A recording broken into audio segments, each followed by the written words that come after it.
Today I'm going to show you how to make a Joule piece. It's an extremely simple circuit and only takes a small number of components to make one. To build your very own Joule piece you'll need a toroidal inductance coil or toroidal transformer, a 1K or 1000 ohm resistor, 1 NPN transistor. I'm using a BC549C, but almost any NPN transistor will work with this circuit. 1 LED or any number of LEDs you want to power. I'm using 4, and obviously a dead or nearly dead AA cell battery. The most important part of this circuit by far is the coil.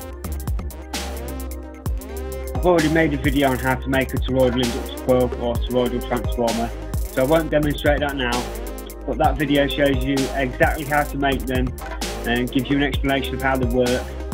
Tells you some places where you can get the ferrite rings or ferrite toroids from, and how to use them to change voltages, either to step up voltage or to step down voltage, and how to calculate the ratios for your windings to do either of those, to either step up or step down the voltage. A link to that video is in the description. So let's tear this Joule circuit down and I'll explain exactly step by step how to make it. I'm using a breadboard for this demonstration because it's better for all of us. I don't have to do any soldering, and that means that the video will be shorter for you guys. First off, we need to get our multimeters out and we need to set them to continuity testing mode. So I shall do now. And we're going to test our coil. What we're trying to do is we're trying to find 2 wires on the coil, one from either side, which do not show continuity. This is because we want to put a centre tap in the coil.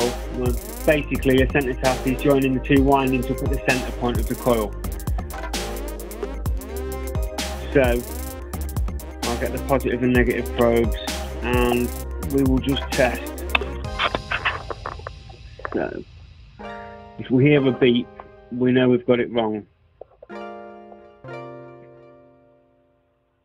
Okay. It's not those 2, so we could either do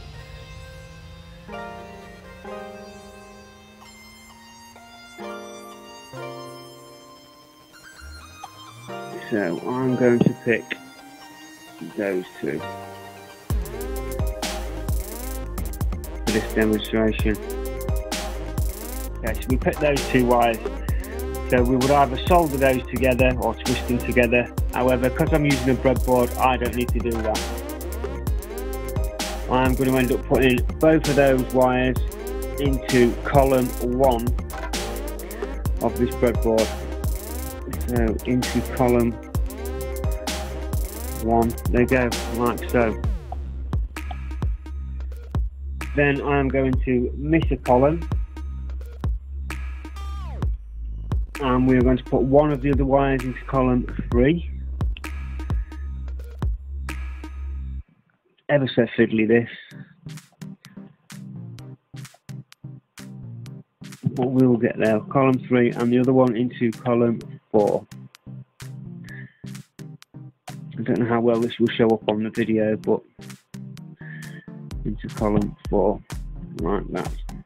So we've now got all 4 wires from our toroidal transformer connected to the breadboard. We've got 2 that didn't show continuity connected to column 1, and then the other 2 we've got 1 wire in column 3 and 1 wire in column 4. And that's our coil all connected up to the breadboard and finished with.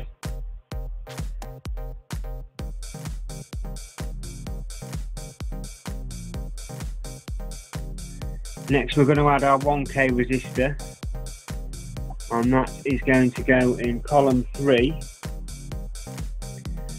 And I'm going to use the 1K resistor to bridge the top half and the bottom half of the breadboard.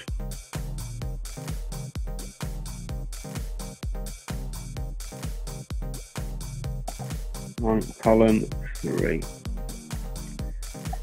There we go, like so. And then I'm going to use a jumper wire to bridge the top half and the bottom half of the breadboard in column 4.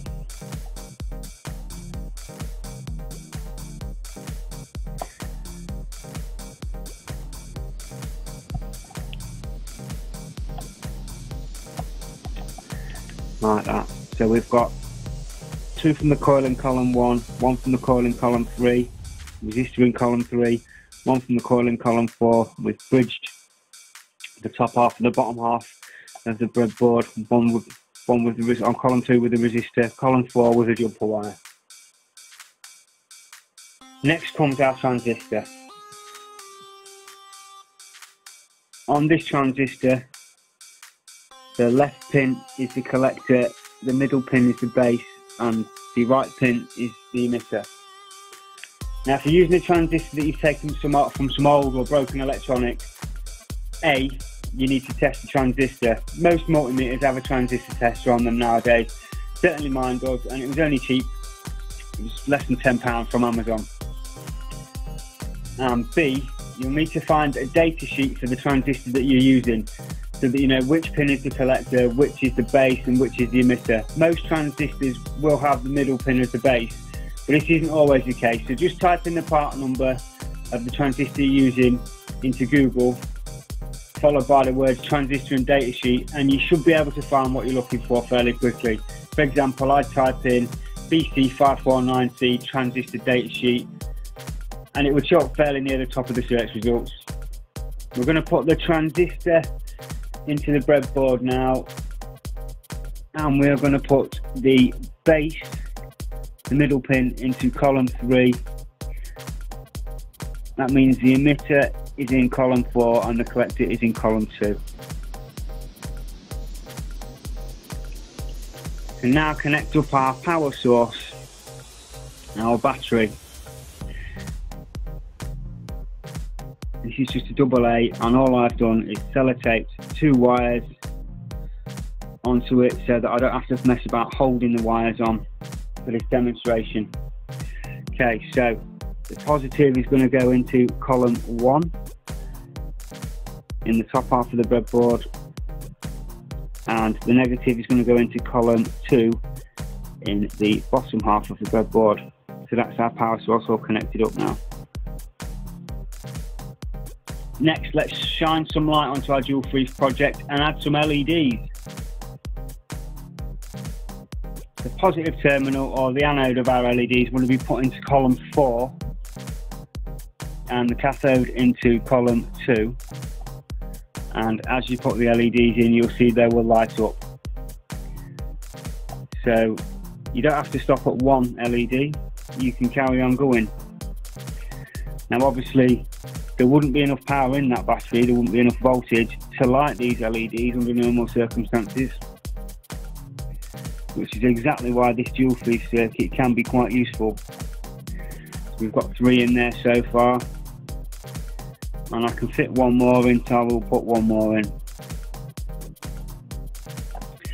There we go, that's 4 LEDs running off 1 AA cell battery, and it's a dead rechargeable AA cell battery, so even if it was fully charged it would only hold 1.2, 1.3 volts.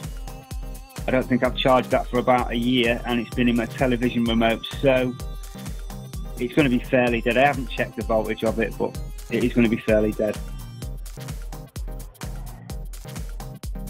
So a Joule Freeze circuit that anybody can make. Just watch my other video on how to make the toroidal coil. Please subscribe and hit the bell for notifications of my newest video, and remember to hit the like button if you like this video. Thanks for watching, and I'll see you again soon.